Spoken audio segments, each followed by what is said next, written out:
Saat tiba masanya, waktu yang kutunggu setelah menyiapkan beberapa hari, tanpa disengaja sebelumnya, waktu potong pita untuk pembukaan pertama kali rukoku jatuh pada hari Jumat. Ini benar-benar kebetulan yang insya Allah akan membawa keberkahan. Amin.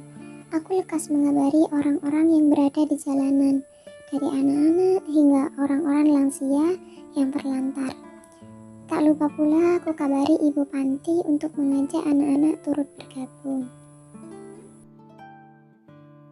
Kupinta 3 pegawaiku untuk menyiapkan banyak makanan sebagai acara pembukaan warung makan ini sekaligus tasyakuran.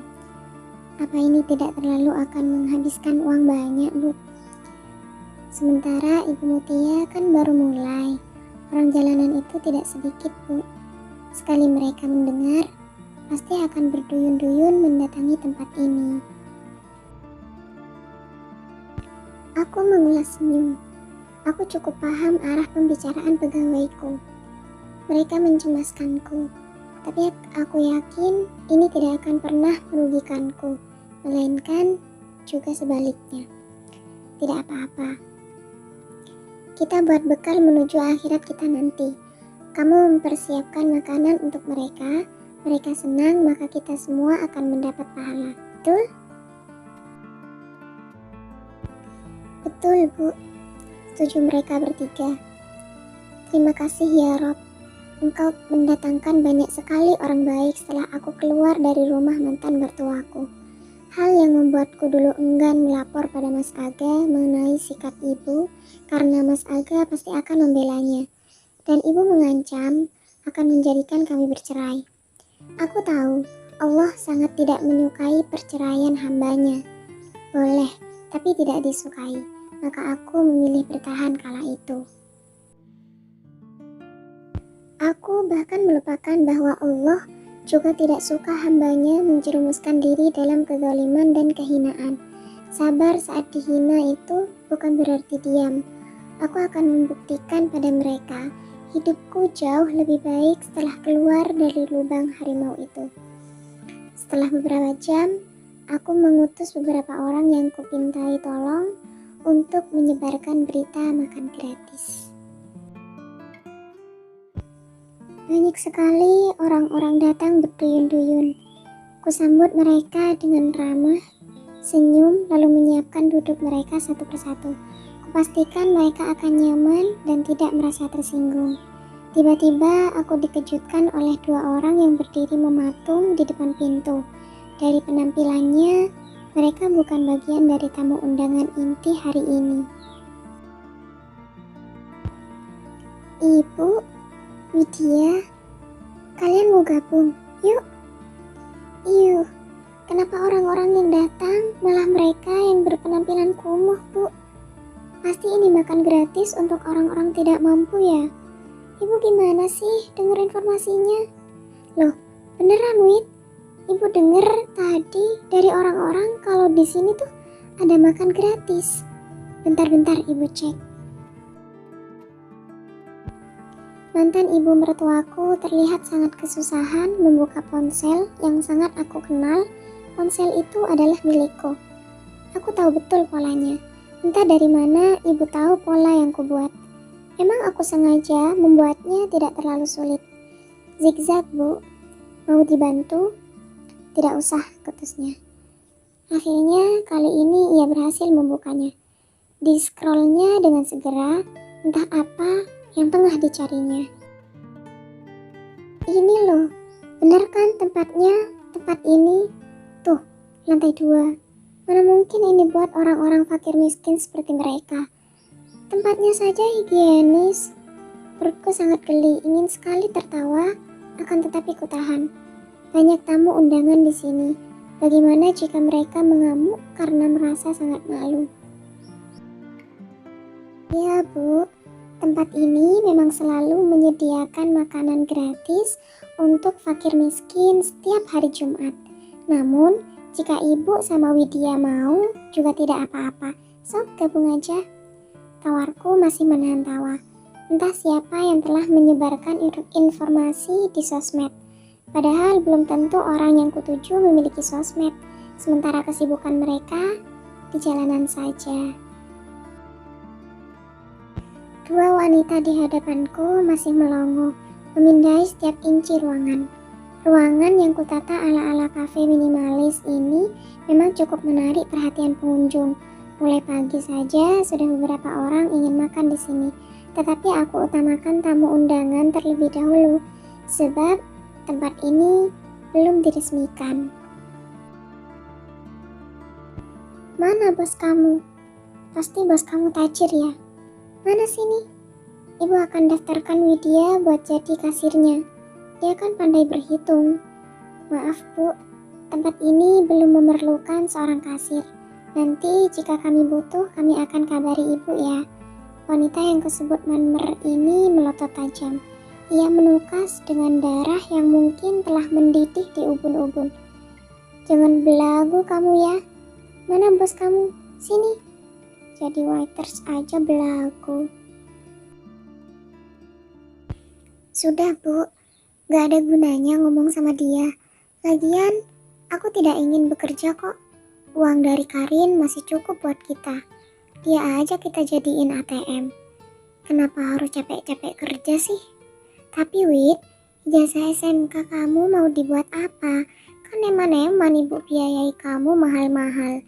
Dan lagi nih, yang punya ini pasti orangnya tajir. Dan ibu yakin dia itu cowok ganteng. Ibu pernah kok lihat pria tegap berdiri di sini.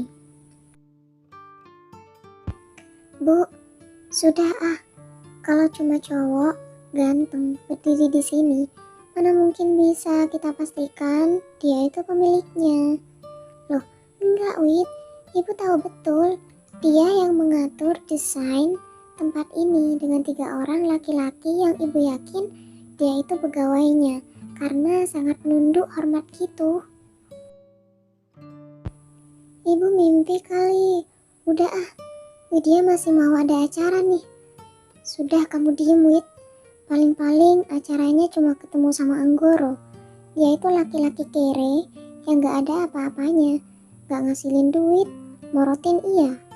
Udah Bu, gak usah dibahas. Lagian uang yang Widya kasih juga uangnya Karin. Kalau enggak, uangnya Mas Aga kan. Jadi santai aja. Ups, ada mantan istrinya Mas Aga nih. Biarin aja, dia kan wanita yang gak pernah punya nyali buat ngadu. Jadi kita mau ngapa-ngapain aja selagi yang lihat cuma dia, bakal aman sentosa. Astagfirullah, akhirnya perlahan terbuka gedok 2 wanita di hadapanku. Hal ini semakin membuatku yakin bahwa keputusanku untuk tidak mempertahankan rumah tangga adalah benar. Selama suamiku tunduk pada 2 wanita seperti mereka, tidak akan ada ujung pangkal kebahagiaan. Mutia, mana bos kamu? Ayo cepetan suruh keluar. Nah, ini dia nih, laki-laki yang pasti tahu di mana bosnya. Maaf Bu, semua sudah siap. Seru salah satu pegawaiku. Aku masih berusaha santai di hadapan Manmer dan adik ipar. Menurutku, bukan saatnya mereka tahu. Semua ini masih tidak ada apa-apanya. Bahkan bisa dikatakan belum kumulai. Ibu sama Widya mau gabung makan bareng atau bagaimana? Tidak usah. Mana sudi kami makan sama mereka-mereka yang kumuh.